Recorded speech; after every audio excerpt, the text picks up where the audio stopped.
right, lesson 2.4, partial quotients. The last time we were together, lesson 2.3, it was on the base 10 blocks and how we used the regrouping process, and we were able to see it with our hundreds and tens and how we regrouped in division. So it was a nice way to be able to see division, okay, and the workings behind it. Takes a little bit longer, and as fifth graders, we probably don't want to use base 10 blocks or draw it out every time, but it certainly was a nice way to see how we transfer and move around our numbers, okay? So today we're going to look at partial quotients, and I really like partial quotients. I think some of you are going to really enjoy this process, the way of doing division in this way. So partial quotients works with multiples. So you know what multiples are, like 2, 4, 6, 8, 10, or 5, 10, 15, 20. We are going to use multiples when doing our division problem. And some of you might be looking at this and going, multiples of 17, Mrs. Toillion? 17, that doesn't come as easily, does it? All right, but let's just take a look at this. Let's simplify and just take a look at this type of problem. What if we had 47 and we were going to divide it by 10? Okay, now think 10, 20, 30, 40. Okay, that's pretty easy, right? So we are actually going to use powers of 10, maybe tens. It could also be maybe 50 or even 100, but we're going to use those simpler multiples in order to solve our division problem. So let's go ahead and get started. If you don't have your paper and your pencil ready, you need to do that now. Write your division problem, just like I have, 476 divided by 17. And then you'll see I have this little separation dotted line right here because we're going to be using that, okay? All right, so get your paper and your pencil ready, and let's practice partial quotients using this problem. All right, some of this you may not catch on to right away, but when we get into it, I'm going to have a little explanation, but once we get into it and we practice it, then I think you're going to see exactly what's going on, okay? All right, so here we go. All right, the very first one we're going to do is we're going to take 17 times 10, okay? Because that's an easy one, because you've already learned that 17 times 1 is 17, and then you're just going to tack on that 0 that we have, okay? In fact, let's just say this. If we wanted to multiply 17 times 100, then we would do 17 and we'd tack on 2 zeros. That would be 1,700. Far bigger than what we need. So that's why we're using times 10. 17 times 10, and let's go ahead and write that down. That's going to be 170. And right here, we have started with a partial quotient, okay? We already know that actually this 10 from right here is going to go over here. In fact, how about I go ahead and I kind of highlight that for us so we remember that this 10 is actually our first part of our partial quotient. Okay, so when we subtract, you guys go ahead and do this on your paper while I'm doing it here. We're going to go through that kind of quickly because you guys know how to subtract. All right, so now we have 306. Think to yourself at this point, could I do that one more time? Could I take 17 times 10? You already know the answer. 170. Do I have 170 that I could take from 306? Yes. What if this was 280? Could I take 170? Yes. What about if it was 160? No. Okay, but right now, let's go ahead because we know we can do it. It's 17 times 10 again. So 170, and again, we're going to subtract. Always in division, we're going to subtract. That's the only operation we do below this division bar in the part of this division problem right here. Okay, let's subtract, and we get, oh, we're going to have to do some regrouping, some borrowing. All right, we get 136. This is what I was talking about. We can't do it again, can we? We cannot do 17 times 10 again. Let's go ahead and do this because we have another part of our quotient or part of our answer. So let's go ahead and transfer this over here, and I will show you what we do with that in just a few minutes. All right, we can't do that, but what is, if we did 17 times 5, think about what would happen to this answer. this is kind of a backwards answer right here. It's kind of like reading it this way. It's 10 times 17 is 170. It's kind of a backwards. Normally we do that left to right. But you can see that right here. You can see that problem.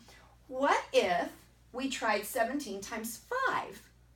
Half of 10 is 5.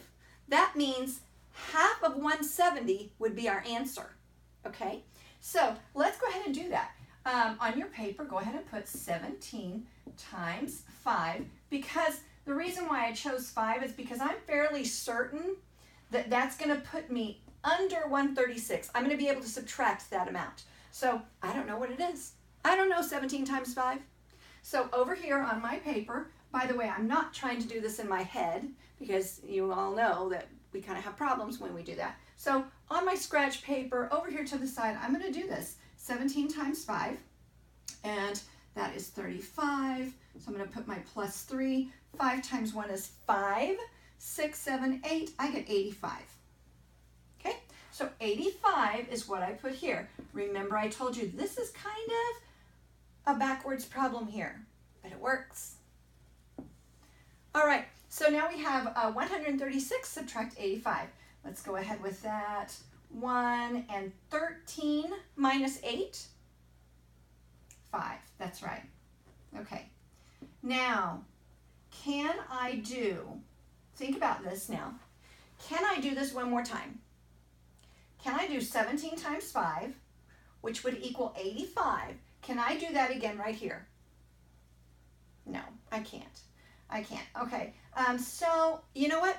I'm going to try 2. I'm going to go ahead and try 2. So down here I'm going to have 17. Oops, I almost forgot. Part of my answer has been discovered again. There is my 5. So I need to make sure that I put my 5 over here. Like I said, I'm going to be using those in just a minute. Okay, so I'm going to do 17 times 2. And 17 times 2 is, I happen to know that, 7 and 7 is a 4, 14, carry my 1, it's 34. So I'm going to go ahead and put 34. And again, subtract here, subtract here. I'm going to have to borrow. So 4. So it's 11 minus 4. Think about it. 11 minus 4, that's how this is going. I get a 7. And 4 minus 3 is 1. Okay, let me go ahead and highlight my 2 right here before we go any further. And I'm going to go ahead and put my 2 over here. Notice my 17s don't go there. Just my 10s, my 5s, and my 2s. All right, now you know. Okay, I've got 17 left, and it was 17, so it'll go in one more time. So down here is going to be 17 times 1. Good thing we're coming to the end because I'm running out of room. All right, so there's my 1, and I'm going to put my 1 over here. 1, sorry. 17 times 1 is 17. Subtract, and I get a 0, right? Sorry, that's kind of hard to read.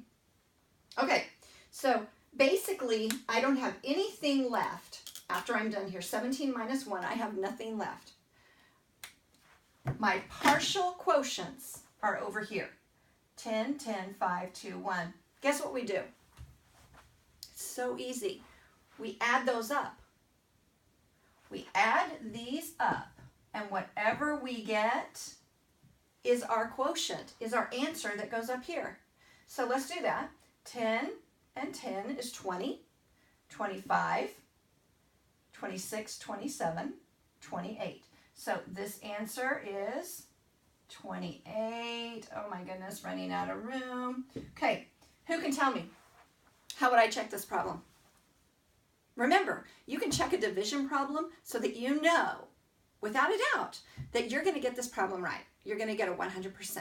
Okay, so multiply, right? We're going to multiply 17 times 28. And when we do that, 17 times 28, we're going to get 476, and the answer is correct.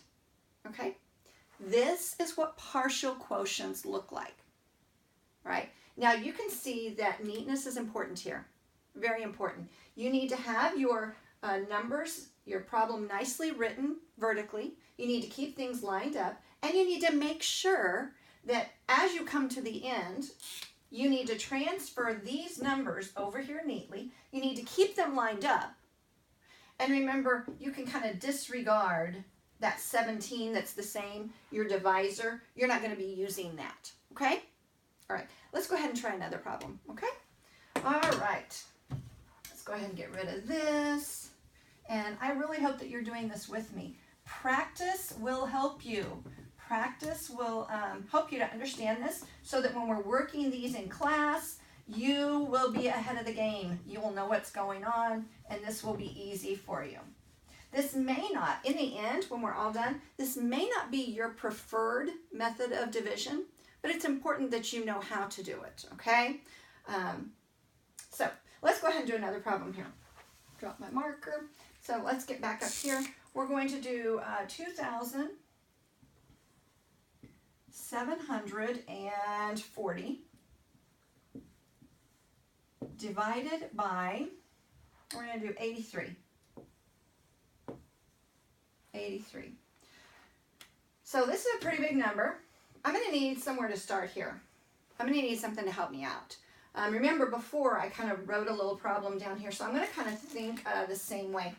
When I look at this, something does actually pop out to me, okay? And there's more than one way to do these problems and get them right. On our other problem, someone may eventually see that I could have done, instead of 10 2 times, they may have said, well, I can do that times 20, right? And instead of 10 and 10, I could have done 20. So you might see something different to start with than what I do, okay? That's okay. All right, let's go ahead with this. So in my mind, I'm thinking right now, I can kind of see that there's an 80 here. And then I'm looking at, say, this number. Well, in my mind, and some of you see this, in my mind, I know that 8 times something is pretty close to 27. You guys remember what that is? 8 times 3, right? 8 times 3 is actually 24. So what that means, let's go back up here. What that means is I could take 83 times possibly 30. We're going to find out. And don't forget your little dashed line there. Okay, so 83 times 30. And I'm thinking right now, if everything works out, once I get it worked out, then I'm thinking that this is going to be the first of my partial quotient over there. This might be. We'll see.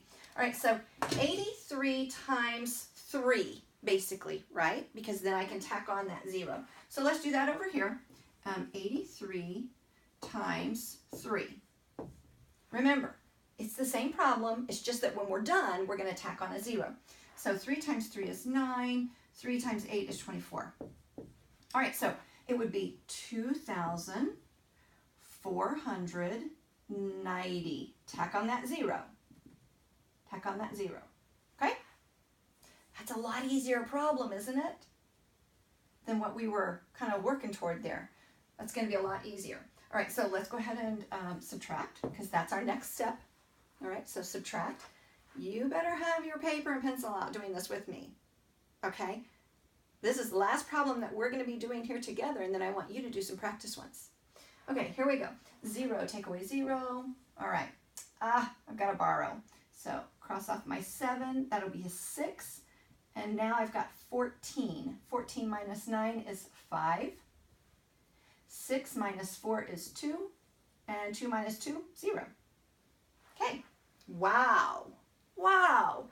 We went from 2,740 down to 250. That wasn't that difficult, guys. That was not that difficult, okay? So stay with me. Think about this again. So can we do 83 times 3 again? That's why I don't like you guys to scribble out what you've done, your scratch work. Don't erase it. Leave it there, because this same 83 is going to be used over and over again, okay? So look right here. Can we do 83 times 30? No, right? No, because when we tack on the 0, we would get 2,490. But